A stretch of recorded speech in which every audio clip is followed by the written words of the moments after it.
अशोक खरात प्रकरणात इतकी प्रचंड माहिती येते की आज खरं तर मी बोलायला सुरुवात केली तर दिवस पूर्ण जाईल. म्हणून मला असं वाटतं की आता महत्त्वाचे मुद्दे जे आहेत ते मी मांडतेय आणि काही मुद्दे मी उद्या किंवा परवा मांडेन. आज मला सुरुवात अशी करायची आहे की खरात हा मोठा कसा झाला. त्याला मोठं करणारे सगळे राजकारणी होते, त्याला मोठं करणारे अधिकारी होते, त्यांच्या दिमतीला सगळे होते, अधिकारी होते, सगळे राजकारणी होते. त्यातले आता काही राजकारणी नुसतंच भविष्य विचारायला किंवा एकाने सांगितलं म्हणून गेले असतील, पण काही राजकारणी संधी साधूपण करायला, काही साध्य करायला नक्कीच गेले असतील. म्हणून मी सगळे जेवढे राजकारणी मला सापडलेत त्याच्यात त्या यादीत ती नुसती यादी वाचून दाखवणार आहे. तर याचा अर्थ माझा त्यांच्यावर काही आक्षेप आहे असं नाही, त्यांचे कॉल्स त्याच्यात आहेत म्हणून ते काही त्याच्या विकृत गोष्टींना सहभागी होते असंही म्हणता येत नाही. पण राजकारणी तिथे गेले हे मात्र मला नमूद करायचं आहे, म्हणून मी ती सगळी नावं वाचून दाखवते. नाशिकचे आमदार नितीन पवार, चंद्रकांत पाटील, चंद्रकांत पाटलांचे PA मंगेश देशपांडे, उदय सांगळे जे सिन्नरहून उभे होते, जे हरले ते देखील गेले होते. आमदार विधान परिषदेचे शिवाजी शहाणे, पद्मश्री पोपटराव पवार, रामदास खेडकर जे दादा भुसेंचे PA आहेत, दीपक केसरकर यांचे आधी मला एक नंबर जो माझ्याकडे होता तो सापडला नाही, पण जेव्हा मी ट्रू कॉलरवरनं नंबर्स शोधत होती तेव्हा मला दीपक केसरकरांचा एक नंबर मिळाला ज्याच्यातनं 19 कॉल झाले होते.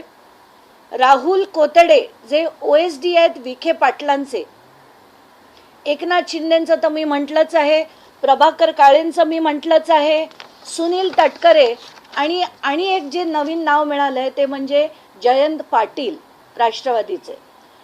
मला हे नाव वाचून मात्र नक्कीच दुःख झालं, कारण त्यांच्याकडनं अशी अपेक्षा मला नक्कीच नव्हती की ते अशा बाबांकडे काही भविष्य विचारायला किंवा काय विचारायला, त्यांना कोण घेऊन गेलं हे सगळं म्हणजे जाणून दुःख झालं की त्यांच्याकडनं अशी अपेक्षा मला नव्हती. मी कदाचित मी पण रॉंग असेल, पण कारण बरेच जणांकडनं बरंच काही ऐकलंय, पण मला ती व्यक्ती चांगली वाटायची आत्तापर्यंत. असो, आता चाकणकर कुटुंबातले रुपाली चाकणकर, मुलगा सोहम चाकणकर, प्रतिभा चाकणकर, तन्मय चाकणकर, प्रफुल्ल चाकणकर, संकेत सायकर या सगळ्यांचे कॉल्स या यादीत सापडले. आता रुपाली चाकणकरांनी काल एक फेसबुक पोस्ट लिहिली आणि त्या फेसबुक पोस्टमध्ये त्यांनी लिहिलं आहे की माझ्यावर जे एक्झॅक्टली धनंजय मुंडे बोलत होते, एक्झॅक्टली तेच शब्द की माझ्यावर मीडिया ट्रायल होते, माझ्या विरुद्ध पुरावा दिला जात नाही आहे, माझं अमुक नाही आहे, माझं तमुक नाही आहे, असं जे विधान त्यांनी काल केलं फेसबुक पोस्ट थ्रू, आणि त्या पण एक्झॅक्टली धनंजय मुंडेंसारख्या सध्या मीडियातनं गायब आहेत. जसे धनंजय मुंडेंवर जेव्हा आरोप झाले ते देखील त्यातनं गायब होते. तर आता ही पूर्ण यादी रुपाली चाकणकरांच्या फोन कॉल्सची आहेत जी त्यांनी इनकमिंग आणि आउटगोईंग खरातांना केले. ही पूर्णच्या पूर्ण यादी मी आता माझ्या मीडियाच्या ग्रुपवर घालते. ह्याच्यात 177 कॉल्स आहेत. त्याच्यात जसं मी आधी म्हटलं कॉल रेकॉर्ड्स 177 आहेत, ज्याच्यात इनकमिंग कॉल 119 आहेत, आउटगोईंग कॉल 58 आहेत, आणि हा डेटा 1 एप्रिल ते 17 मार्च आहे. आणि इंटरेस्टिंगली 17 मार्चपर्यंत अगदी त्यांचा फोन बंद होईपर्यंत रुपाली चाकणकर त्यांच्याशी बोलायच्या, आणि एका दिवशी तर तब्बल 22 मिनटं गप्पा मारत होते. हे कशाच्या गप्पा होत्या, त्यांना त्यांच्या संस्थानाची बोलणी होती का, आणि त्यांना अजूनही जर वाटत असेल की मी काही चूक केलेलं नाही आहे तर परमेश्वरच जाणो. कारण आत्ताच्या घटकेला ही मी जी यादी काढली आहे आणि याच्यात बाकीची जी नावं आहेत त्याची मी चौकशीची मागणी SITकडे केली आहे. त्याच्यात टोटल जे टॉप 10 फोन नंबर्स आहेत ज्यांनी सगळ्यात जास्त वेळ खरातांशी बोललेत, त्याच्यात पहिल्या नंबरवर त्यांची मुलगी आहे, मी समजू शकते. दुसऱ्या नंबरवर रुपाली चाकणकर आहेत.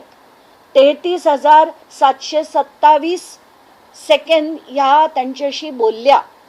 तर रुपाली चाकणकर, जर तुमचं काही काम नव्हतं, फक्त संस्थेचं काम तुम्ही पाहत होत्या, तर तुम्ही त्यांना करणाऱ्यातल्या कॉलमध्ये टॉपच्या दुसऱ्या नंबरवर कशा, म्हणजे तुमचे सगळ्यात जास्त कॉल 177 कॉल सोडा, काही कॉल जर 30 सेकंदाचे असते तर मी समजू शकले असते, पण तुमचं सगळ्यात जास्त जर खरातांशी कोणी बोललं असेल तर त्याच्या नंबर 2 पदावर रुपाली चाकणकर आहेत. आता बाकीची नावं मी वाचून दाखवते. पहिली आहेत तृप्ती, दुसऱ्या आहेत रुपाली चाकणकर, तिसरे आहेत दीपक लोंढे, चौथे आहेत कल्पना, म्हणजे ज्या खरातांच्या पत्नी आहेत, त्यांच्या आपल्या पतीशी त्या 4थ्या नंबरवर आहेत. पण सेकंड नंबरवर रुपाली चाकणकर, तिसऱ्या नंबरवर दीपक लोंढे, आणि एक महत्त्वाचं नाव आहे, त्याच्याबद्दल मी सगळं बोलणारच आहे. माझी SITकडे मागणी अशी आहे की जेवढे प्रॉपर्टी डिलिंग्स, पैशाचे डिलिंग्स, जे जमिनी घेणं, MIDC जमिनी मिळवून देणं, यासाठी ज्या ज्या अधिकाऱ्यांनी आणि त्यांच्या अतिशय जवळच्या लोकांनी जी मदत केली त्याची मी नावं वाचून दाखवते. दीपक लोंढे हे सगळ्यात त्यांच्या जवळचे होते आणि हे केसरकरांच्या पण अतिशय जवळचे आहेत. त्यांचे 189 कॉल्स आहेत. बाळासाहेब बोराडे 156 कॉल्स आहेत. नंदकिशोर काटोरे हे खरं डॉक्टर आहेत, यांचा रोल मला पूर्णपणे आत्ता बोलता येत नाही आहे, पण अतिशय विचित्र असा रोल आहे त्यांचा. सचिन चुंबाळे 177 कॉल आहेत. या डॉक्टर नंदकिशोर काटोरेंचे 106 कॉल्स आहेत. मंगेश नवाळे 110 कॉल्स आहेत. राहुल देशमुख, त्यांनी याचे OUL वगैरे ते न्यूमरॉलॉजी आणि याच्यात सगळ्यात बदललं जातं, नाव लिहिण्याची पद्धतसुद्धा बदलली जाते, अंक काही गणित प्रमाणे ते केलं जातं. असो, अविनाश पोटे जे सिन्नर MIDCमध्ये ऑफिसर आहेत, त्या MIDCच्या जमिनींचा रोल कमलाकर पोटे आणि अविनाश पोटे यांचा एक्झामिन करण्यात यावा. महेंद्र शेळके पाटील यांचा देखील त्याच्यातला रोल हा इन्व्हेस्टिगेट झाला पाहिजे. तर याच्यात धक्कादायक बाब अशी आहे की जवळजवळ म्हणजे तहसीलदार, डेप्युटी कलेक्टर, PI आणि API अशी 7 माणसं, 2 RTO, त्याच्यात एक निमसे नावाचे आहेत, ते पण या सगळ्यांची म्हणजे ही नावं बघून मी हैराण होते की लोक का फोन करायची खराताना उठता बसता. इतके 100 शेकडो कॉल त्यांनी कशासाठी केले. आता रुपाली चाकणकर म्हणाल्या की माझा काहीच त्याच्यात हात नव्हता, मी काहीच चुकीचं केलं नाही आहे. मग रुपाली ताई, हे जे झालं आहे की तुम्ही 5 तारखेला आयोगाकडनं जी नोटीस पाठवली होती आणि त्याच्यात तातडीने म्हणजे 9 तारखेला तुम्ही त्याचं जे हिअरिंग घेतलं, इतकी काय घाई झाली होती खरातांची प्रकरणं संपवण्याची, तुम्हाला याची चौकशी झाली पाहिजे. आणि म्हणून आपल्या रुपाली चाकणकरांना SITने ताबडतोब खरं बोलवलं पाहिजे होतं. आता महिना उलटून जातोय तरी पण त्यांना बोलवलं जात नाही आहे, याचं मला नक्कीच दुःख आहे. मी परत त्यांना लिहित राहणार आहे जोपर्यंत या सगळ्यांना बोलवलं जात नाही, या सगळ्या राजकारण्यांना शो कॉज नोटीस पाठवली जात नाही, तोपर्यंत हे सगळं चुकीचं होतं असंच माझं मत आहे. आणि जनतेचं आय एम शुअर सगळ्यांचं, साध्या नागरिकांचं सगळ्यांचं हेच मत आहे. दुसरी गोष्ट, प्रतिभा चाकणकर आल्या आणि म्हणाल्या की ती खाती खोटी आहेत, माझ्या सह्या खोट्या आहेत, हसत बोलत होत्या आणि म्हणतायत की मला काही कोणी बोलवलं नव्हतं, आम्हीच इथे फेरफटका मारायला आलो. हे जे आहे ही पाठवलेली नोटीस आहे आणि ही मी मुद्दाम, कारण पोलीस अधिकाऱ्यांना तुम्ही विचारा, SITकडे आणि सगळ्या 3 ठिकाणी चौकशा सुरू आहेत. एक नाशिक CP, एक अहमदनगर SP आणि एक SIT चौकशी करते महिलांच्या अँगलवर. नाशिक अहिल्यानगरचे करतायत समता पतसंस्थेच्या आणि इतर पतसंस्थेच्या बाबतीत, आणि इतर सगळी चौकशी नाशिक CP करतायत. तर ही मी विनंती केली त्यांना की मी माझ्याकडे जी माहिती येते मी पहिली पोलिसांना पाठवते, त्यानंतर 2 दिवस गेल्यानंतर मी ती माध्यमांना माहिती देते, कारण आम्हाला माहिती आम्हाला काय करायचं आणि काय नाही. तर हे जे लेटर आहे ते मी मुद्दाम मागितलं की मला हे लेटर द्या. या म्हणतात की मला चौकशीला बोलवलंच नव्हतं. हे लेटर आहे ज्याच्यात सरळ सरळ पहिलं नाव प्रतिभा चाकणकरांचं आहे आणि दुसरं नाव तन्मय चाकणकरांचं आहे. यांना चौकशीला बोलवलं गेलं होतं. म्हणजे ही सगळी मंडळी किती दादांत खोटं बोलतात हे मला दाखवायचं होतं. आता ज्या लोकांनी प्रचंड प्रमाणात मदत केली आहे खरातांना, तर आता ही नावं सुद्धा बाहेर आणणं गरजेचं आहे. मागच्या माझ्या पत्रकार परिषदेत मी म्हटलं होतं की एक डेप्युटी कलेक्टर आहेत, ते त्यांना खूप मदत करतायत. ते मुंबईत कार्यरत आहेत. आता मी त्याचं नाव घेऊन सांगते. ते अभिजित भांडे पाटील, जे इथे SRA मध्ये होते, त्यांची SRAतनं सुद्धा त्यांना पदमुक्त करून त्यांना पुन्हा त्यांच्या ओरिजिनल ठिकाणी आणले आहेत. यांना खरं तर पदमुक्त करणंच गरजेचं आहे. यांना सस्पेंड पण नाही, त्यांना रस्टिकेट काढून टाकणं गरजेचं आहे. हे अभिजित भांडे पाटील तुम्हाला आता या चित्रांमध्ये आणि सगळे फोटोज जे आहेत ते मी सगळे माध्यमांना आता देते. हे अभिजित भांडे पाटील जे केसरकरांबरोबर दिसत आहेत आणि खरातांबरोबर या फोटोमध्ये दिसत आहेत. त्यांचे 2 फोन्स आहेत. एका फोनवरनं त्यांनी खरातांशी 143 वेळा संभाषण केलं आहे आणि दुसऱ्या फोनवरनं 53 वेळा. तर ही त्याची अख्खीच्या अख्खी लिस्ट आहे. लिस्ट किती कॉल्स त्यांनी केलेत. आणि आत्ताच्या घटकेला मला जी माहिती मिळाली आहे की कल्पना खरात, तृप्ती खरात, सृष्टी खरात आणि हर्षवर्धन खरात हे जे आत्ता फरार आहेत, तर त्याच्यात कल्पना आणि हर्षवर्धन फरार आहेत. त्या दोन्ही मुलींचा रोल मला माहीत नाही म्हणून मी बोलणार नाही. पण हे जे 2 जण फरार आहेत त्यांना आत्ता यांनी कुठेतरी संरक्षण दिलंय आणि म्हणून मी SITला विनंती करते की यांची तात्काळ चौकशीसाठी यांना डिटेन करण्यात यावं अशी माझी मागणी आहे. कारण सगळीकडनं खरातांना मदत करण्यासाठी हा माणूस फार पुढे आहे असं मी अतिशय जबाबदारीने विधान करते. आता याच्यातली बाकीची माणसं, जसं मी म्हटलं, दीपक लोंढे नावाचा व्यक्ती ज्याचं नंबर 3 वर कॉन्व्हर्सेशन खरातशी होतंय, त्याचे आपण फोटो पाहूया.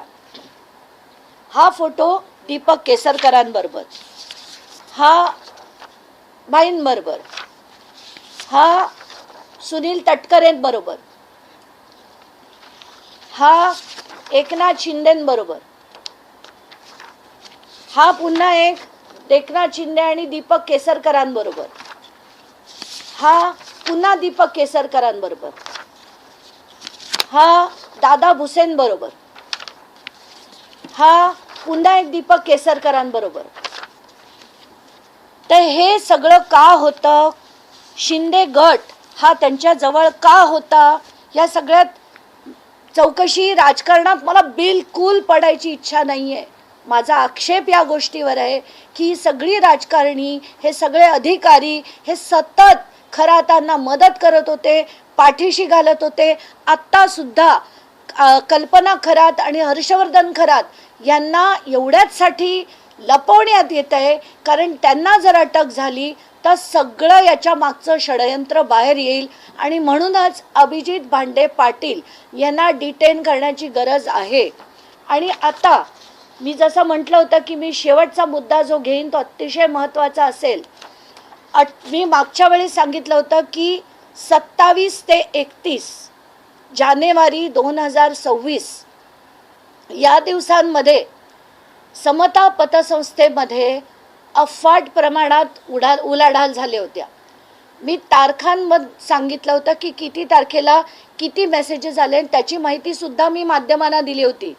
आता आणि एक महत्त्वाची माहिती म्हणजे ज्या दिवशी अजित पवारांच्या घराच्या बाहेर म्हणजे बारामतीच्या घराच्या बाहेर जेव्हा भानामतीचे प्रकार झाले, त्या 17 तारखेला रात्री खरात हे ठाण्यात आले होते. 18चा पूर्ण दिवस ते ठाण्यात होते आणि 34 सेकंदामध्ये 6 फायनान्शियल ट्रान्झॅक्शन्स झाले. जे 6 फायनान्शियल ट्रान्झॅक्शन 34 सेकंदांमध्ये. आणि त्या सगळ्याचा जे याच्यावर आपल्याला दिसतंय की हे जेव्हा झालं तेव्हा खरात ठाण्यात होते. ठाणा वेस्टला एका रेस्टॉरंटमध्ये बसलेले होते. आता याची चौकशी काय, त्याचं गूढ काय हे पोलिसांनी उलगडायचं आहे. आता तुम्हाला कोणाला काही प्रश्न विचारायचे असतील तर ते नक्कीच विचारा. ताई, आता तुम्ही जो शेवटचा मुद्दा मांडला त्या मुद्द्याशी संबंधित प्रश्न असा आहे की मागच्या वेळेला जेव्हा तुम्ही काही ट्रान्झॅक्शनबद्दल बोलला होता त्या अजित पवारांच्या मृत्यूच्या दिवसाच्या मागच्या पुढचे होते. आज तुम्ही सांगताय की भानामती जी झाली होती त्या दिवसाचे हे सगळे ट्रान्झॅक्शन आहे. या ट्रान्झॅक्शनचा आणि अजित पवारांचा जो अपघाती मृत्यू आहे याचा काही संबंध आहे असं तुम्हाला वाटतं का? मला तर नक्कीच वाटतंय. म्हणूनच तर मी शोधलं की ज्या दिवशी कारण मी पहिले 27 ते 31 जे ट्रान्झॅक्शन्स होते ते मांडले. त्याच्यावर रोहित पवारांनी एक ट्विटरवर त्यांनी माहिती दिली होती की अजित पवारांच्या घराच्या बाहेर सुद्धा बानामतीचे प्रकार झाले होते. मी माध्यमांकडनं ती तारीख घेतली, ती तारीख शोधली आणि त्याच्यात मला दिसलं की त्या दिवशी त्यांचं लोकेशन हे ठाण्यात होतं आणि 6 ट्रान्झॅक्शन हे 18 तारखेला सकाळी झालेले आहेत आणि त्याचं सगळ्या 6चे 6 34 सेकंदांमध्ये होऊन हे सगळे 6 लोकेशनसुद्धा ते मी टावर लोकेशनसुद्धा एसपींकडे पाठवून दिलेले आहेत. ही सगळी माहिती जी मी बोलतेय ती 2 दिवसापूर्वी मी एसपींकडे पाठवलेली आहे. खरं तर नाशिकमध्ये तुम्ही आता कल्पना खरात यांच्या देखील नावाचा उल्लेख केला. अजून एक TCS कंपनीचा धर्मांतराचा प्रकार उघडकीस आलाय. मात्र या प्रकरणात दोन्ही ज्या महिला आहेत त्या दोन्हीही फरार आहेत. म्हणजे खरात प्रकरण असेल TCS प्रकरण असेल दोन्ही महिला आरोपी फरार आहेत. अजूनही त्या सापडलेल्या नाही आहेत. खरं तर फसवणुकीचे गुन्हे देखील झाले आहेत परंतु अजूनही का त्यांना पकडण्यात यश येत नाहीये?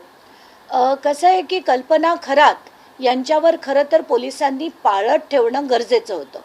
ज्या दिवशी यांना अटक झाली त्या दिवशीपासून त्या कुटुंबावर पाळत ठेवणं हे खरं पोलिसांचं कर्तव्य होतं. पण त्यांना मुद्दाम मला तर खरंच असं कारण प्रत्येक नागरिकाला असंच वाटतं की हे मुद्दाम केलं गेलं का.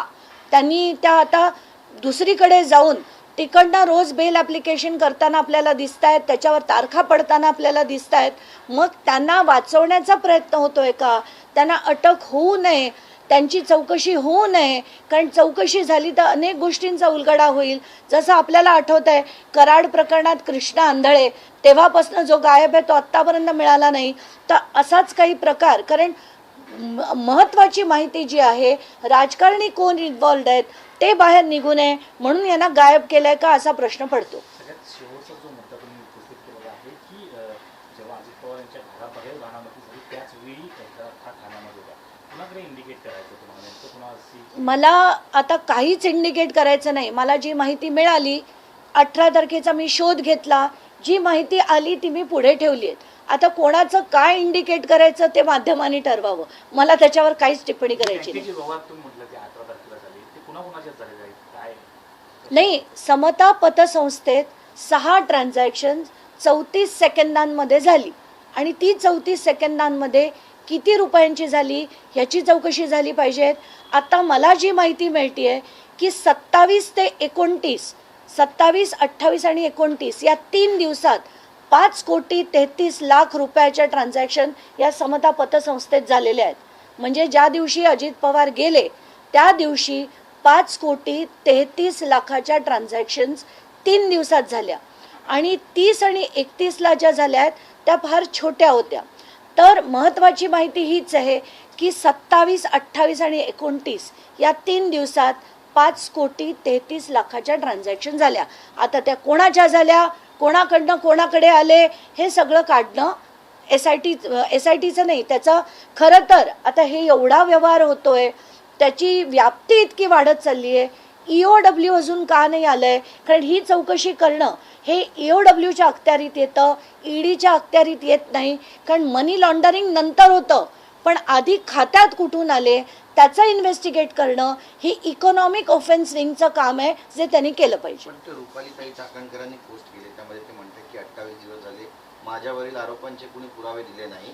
निनावी पत्राद्वारे बदनामीचा कुटील डाव होता. खरात प्रकरणात आर्थिक व्यवहारात दुष्कृत्यात माझा संबंध नाही असं पोस्टमध्ये त्या म्हणतात. नाही आता तर मी क्लिअर कट सांगितलंय रुपाली चाकणकरांचे आणि खरातांचे संभाषण खरातांच्या फोनवर केलेल्या संभाषणात नंबर 2 वर रुपाली चाकणकर आहेत. 177 कॉल आहे त्याची यादी दिली. एवढंच नाही तर खरातांच्या प्रकरणात 5 तारखेला त्यांनी आयोगाकडनं पत्र पाठवलं. तात्काळ त्याचं 4 दिवसात त्यांनी हिअरिंग लावलं. इतकी घाई रुपाली चाकणकरांनी सगळ्याच गोष्टींमध्ये दाखवली असती. त्यांनी ती वैष्णवीच्या प्रकरणात दाखवली असती, मुंडेंच्या प्रकरणात दाखवली असती तर खूप बरं झालं असतं. पण तसं करताना त्या कधीही दिसत नाहीत. या खरातांच्या बाबतीत 4 दिवसात हिअरिंग लावलं. गंमत वाटते बघून मला. प्रतिभा चाकणकर किंवा रुपाली चाकणकरांना जी SIT बोलवून प्रतिभा चाकणकर केले आहेत, कोण वाचू पाहतं या लोकांना किंवा बिंग फुटू नये म्हणून? नाही, आता हे सगळं बिंग फुटू नये हे ह्या सगळ्यांची एकत्रपणे केलेली ही खेळी आहे. आता कोणाची भिंग फुटणार आहेत ते SIT जाणो, ते अधिकारी जाणो आणि परमेश्वर जाणो. आपल्याला काहीच माहित नाही. प्रणिती शिंदे म्हणतात की खरातचा कदाचित एन्काउंटर होऊ शकतो. ही भीती आम्हा सगळ्यांनाच आहे, पहिल्यापासून आहे. कारण हे जर नाव उलगडायचं नसेल तर सगळ्यात सोपा मार्ग, फाईल बंद करण्याचा मार्ग म्हणजे खरातचा एप्स्टीन करणं. आणि हेच एक्झॅक्टली मी कमीत कमी 10 दिवसापूर्वी माझ्या घरच्यांना सांगितलं होतं की याच्यातनं निष्पन्न काय होईल माहीत नाही. दुर्दैव असं की जिथे जिथे तुम्ही बघा राजकारण्यांची नावं येतात ना, सगळ्या फाईल्स हळूहळू क्लोज होतात. आणि मला ह्याच गोष्टीचा सगळ्यात जास्त राग आहे. चला, धन्यवाद. तृप्ती देसाई पण म्हणतायत की हिंदू खरातला IG दत्तात्रय कराळे हे गुरु मानायचे. लैंगिक शोषणाचे पेनड्राईव्ह IG कराळेंनी गायब केले. तुम्हाला मुद्दाम आता तुम्ही विषय काढलात म्हणून सांगते. जसं मी काल दत्ता कराळेंबद्दल बोलले, त्यांची माझ्याकडे 3 प्रकरणं आली होती. एक इन्कम टॅक्सचं होतं, एक सायबर फ्रॉडचं होतं आणि तिसरं हे आत्ताचं आलं खरातांचं. तर हे जे तिसरं प्रकरण आहे त्याच्यात जेव्हा मी त्यांचं भाषण ऐकलं अतिशय संताप आला.